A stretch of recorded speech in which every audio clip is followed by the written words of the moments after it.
साखर दरवाढीच्या मुद्द्यावरून विखे पाटलांनी आपली प्रतिक्रिया दिली आहे. देशात पहिल्यांदा साखर आयातीची वेळ आली असून खाद्य उत्पादनांसाठी वापरल्या जाणाऱ्या साखरेचे दर वेगळे ठेवण्याची मागणी करणार असल्याचं त्यांनी म्हटलंय. दुधाचे भाव कमी झाल्याने सुजय विखे पाटील यांच्या पराभवाचा फटका निवडणुकीत बसल्याची कबुलीही विखे पाटील यांनी दिली आहे. त्याचसोबत तुकाराम मुंढे यांच्या कारवाईनंतर दुधातील भेसळ कमी झाली आणि त्याचा थेट फायदा दुग्ध उत्पादक शेतकऱ्यांना झाल्याचा दावा त्यांनी केलाय. साखरेचे भाव 60 रुपये आहेत. दुकानामध्ये 68 रुपये साखर आहे. लोक म्हणते बरोबर आहे, पण साखर शिल्लक नाही कोणाकडे. आता पहिल्यांदा आपल्या देशाला 30 वर्षामध्ये आता साखर आयात करावं लागणार.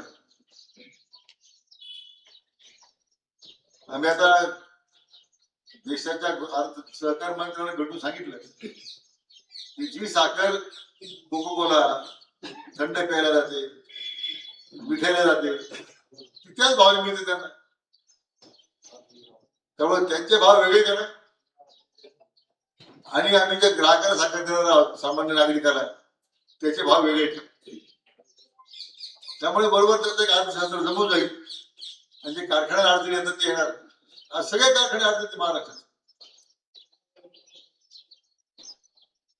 आज 90% कारखाने जर शासनानं कर्जाचं रूपांतर केलं नाही, त्या पॅकेज दिलं नाही, तर राज्यातले जवळजवळ 90% कारखाने चालू होतील सांगितलं.